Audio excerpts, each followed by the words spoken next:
2 weeks after I signed a $30 million contract with my future brother-in-law, my family sat me at a folding table beside the kitchen. My name is Vivian Park. I am 35, founder of Stratus Innovations in Seattle. I built my company from nothing. No family capital. No favors. Just long nights, burned coffee, and a stubborn refusal to quit. I thought my sister's wedding might finally change how they saw me. I was wrong. The Whitmore estate looked like something lifted from a luxury magazine. Manicured lawns stretched toward marble fountains. Soft string lights glowed as if the sun itself had been curated.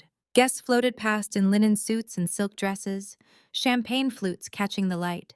From the outside, it was perfection. Inside my chest, something felt tight. I arrived with Caleb Reyes, my +1, his hand warm and steady at the small of my back. He leaned in and murmured that the place felt unreal. I smiled because smiling had always been my role. The agreeable daughter. The low-maintenance sister. The one who never needed too much. My parents spotted us near the bar. My mother's eyes flicked over my emerald dress like she was assessing furniture. My father nodded, already half-turned toward a conversation with Graham Whitmore. When Graham shook my hand, he looked me in the eye. "So you are the mind behind Stratus Innovations," he said. "Impressive work." Before I could answer, my mother laughed lightly. "Vivian has always liked computers," she said, like she was talking about a childhood phase. I saw Graham pause. A question formed. Then my sister Samantha appeared, radiant, practiced, perfect. She hugged me with one arm. "Busy with her tech stuff," Samantha said. "You know how she is." I knew then. This was not the day I would finally matter. The ceremony passed in a blur of vows and applause. When the reception doors opened, the room glittered. Chandeliers, gold-rimmed plates, tables arranged like a hierarchy you could see from across the hall. The wedding planner checked her tablet. Her finger hovered, then stopped. "Vivian Park, +1, she said. "Table O." We walked. Past the center tables, past the laughter, past the soft jazz, through a narrow corridor where the air smelled like fryer oil and steam. Table O was a folding table, 2 metal chairs, plastic tubs stacked with dirty glasses nearby. The hum of dishwashers filled the silence. I stood there perfectly still. Behind us, heels clicked. Blair Whitmore smiled with the ease of someone who had never been placed last. "We had to prioritize," she said. "You understand." I looked past her. Samantha stood at the edge of the ballroom, watching. She did not move. She did not speak. That was when something inside me fractured. Not loudly. Cleanly. I excused myself and locked myself into a small bathroom off the hall. I did not scream. I did not sob. I stared at my reflection and felt 35 years of shrinking burn away. "Enough!" I pulled out my phone and called Noah Kim. "Cancel the Whitmore contract," I said. Effective immediately. There was silence. Then, "Are you sure?" "I am." I ended the call, straightened my dress, and walked back toward the reception. Some people cry in bathrooms. I end partnerships. I did not always know I was invisible. At first, it just felt like being quieter than everyone else. Growing up, Samantha filled every room she entered. She laughed louder, cried harder, needed more. My parents orbited around her moods like satellites. If she had a bad day, dinner changed. If she won something, the whole house celebrated. When I succeeded, it was noted. Briefly. Then forgotten. I learned early that being low maintenance was rewarded. I learned to make my own meals when Samantha had practice. I learned to do homework without reminders because no one was checking anyway. When I brought home straight A's, my mother smiled and said, "That is nice, Vivian," before asking Samantha if she wanted dessert. The pattern never changed. It only grew more polished. On my 15th birthday, my parents forgot the cake. Samantha had a last-minute tennis lesson. They promised we would celebrate later. Later never came. I ate instant noodles that night and told myself it did not matter. At Berkeley, I walked across the graduation stage and scanned the crowd. My parents arrived as people were standing up to leave. My mother waved like she had been there the whole time. I smiled because smiling was easier than explaining. When I told them I was starting a tech company, my father asked how risky it was. My mother asked if I had a backup plan. When Samantha joined a consulting firm connected to a family friend, they told everyone at dinner parties. So I stopped sharing. I stopped expecting. I built Stratus Innovations quietly. I worked until my hands shook. I pitched to rooms where no one remembered my name. I slept on office couches. When the first funding round closed, I celebrated with a gas station sandwich alone in my car. It felt safer that way. Success could not be minimized if no one was invited to witness it. Years later, when Stratus finally took off, my parents began telling people I was doing well. They never asked what the company did. They never visited the office. They never met my team. Then Samantha got engaged. The invitation arrived like an afterthought.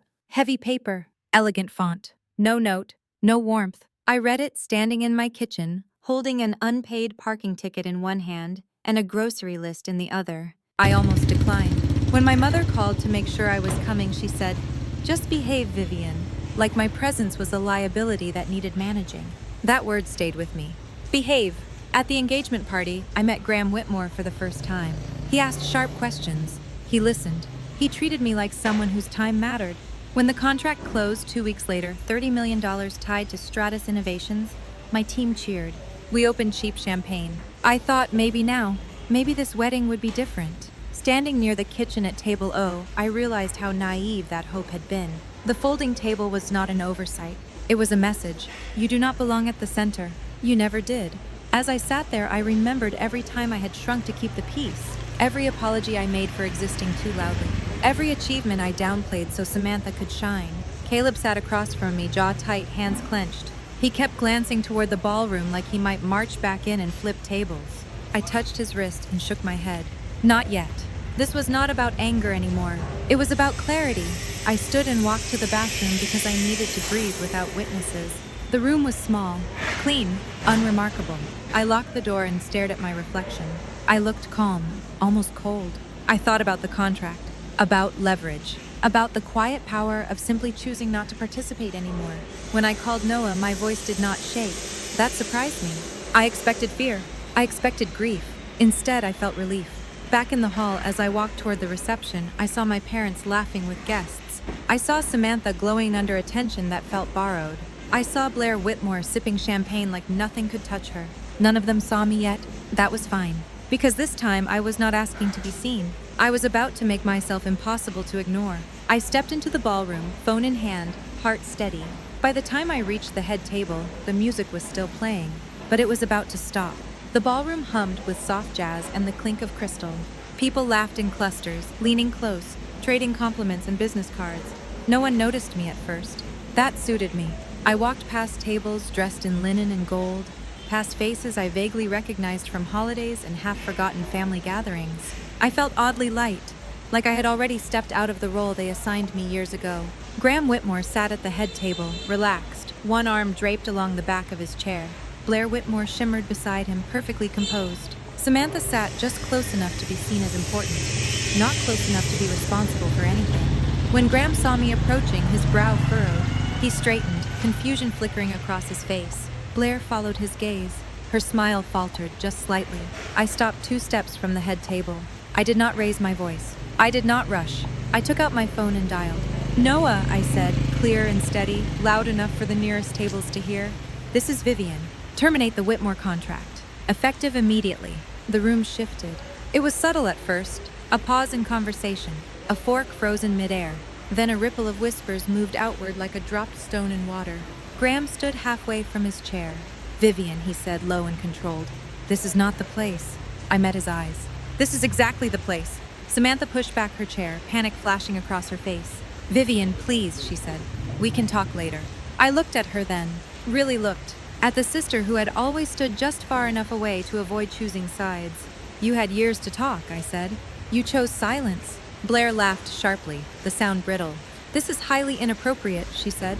"You are making a scene." I glanced around. People were watching now. Investors, partners, family friends who had never learned my name. "I did not make a scene," I said. "You did, when you decided where I belonged." Graham exhaled slowly. "The contract benefits both of us," he said. "You are being emotional." That word landed like a match on dry ground. "Emotional would have been crying at the folding table," I replied. "This is business." From the corner of my eye, I saw 2 men stand. Michael Lee from Harbor Capital, Gerald Evans from Alpine Ventures. They exchanged a glance before approaching, curiosity sharpening their expressions. "Miss Park," Michael said carefully, "is this partnership fully dissolved?" "Yes," I said. "As of this moment." Gerald nodded slowly, eyes flicking to Graham. "Interesting timing." Blair opened her mouth, but no words came out. Samantha looked like she might be sick. I slipped my phone back into my purse. "I wish you a beautiful wedding," I said evenly. "I will not be staying for dessert." Then I turned and walked away. Behind me, the music faltered. Someone scrambled to adjust the playlist. The illusion cracked. Outside, the night air felt cool against my skin. Caleb was already there, waiting near the valet stand, eyes bright with something like pride. That, he said quietly, was legendary. I let out a breath I did not realize I had been holding. I did not plan a speech, I said. I just stopped protecting their comfort. He smiled. That tends to change things. By the time we drove away, my phone was vibrating nonstop. Calls, messages, names I had not seen in years lighting up my screen. I did not answer any of them.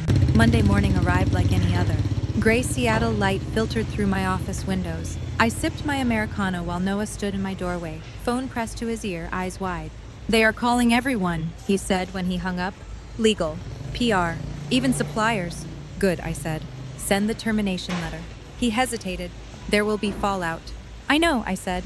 There already was. An hour later, my inbox filled with new messages. Not panic, interest. Michael Lee wanted a meeting. Gerald Evans suggested lunch. Momentum shifted quietly but decisively. Then a text from Samantha appeared. You ruined everything. I stared at the words for a long moment. Then I set the phone face down. Caleb leaned against my desk, coffee in hand. Or, he said gently, you saved yourself. For the first time in days, I smiled. I knew the next conversation with my family would not be easy. I knew there would be accusations, guilt, attempts to rewrite the story. But I also knew this. The seat they denied me no longer mattered. I had already built something far more important. The days after the wedding were quieter than I expected. No shouting matches, no dramatic confrontations, just distance and clarity. My parents called first, then stopped when I did not return the calls. Messages followed, carefully worded, as if they were negotiating with a stranger instead of their daughter. They wanted explanations, apologies, a way to smooth things over. I did not offer any of that. Samantha texted again 3 days later. She asked to meet, just the two of us. I agreed, not because I owed her anything, but because I was curious who she would be without an audience. We met at a small cafe on Capitol Hill. She arrived early, eyes tired, hands wrapped around a cooling cup of tea. When she saw me, she flinched like she expected anger. I did not give her that. I was jealous, she said finally. I always have been. I waited. You built something real, she continued. I married into something borrowed. It was easier to make you smaller than admit I felt behind. Her honesty surprised me. Not because it was deep, but because it was late. I am not carrying that anymore, I said. Your insecurity. Their expectations. None of it. She nodded, swallowing hard. Is there a way back? I considered the question carefully. There is a way forward, I said. But it is not the same thing. We left it there. Back at work, Stratus Innovations surged. New partnerships formed. Old ones faded. The company grew stronger without the weight of compromise. I slept better. I laughed more. I stopped checking my phone during family gatherings because I stopped attending them altogether. One evening, Caleb and I sat on my balcony overlooking Lake Union, the city lights blinking like quiet affirmations. He asked if I felt guilty. I felt guilty for years, I said. For wanting more, for taking up space, for not being grateful enough for crumbs. And now I feel free.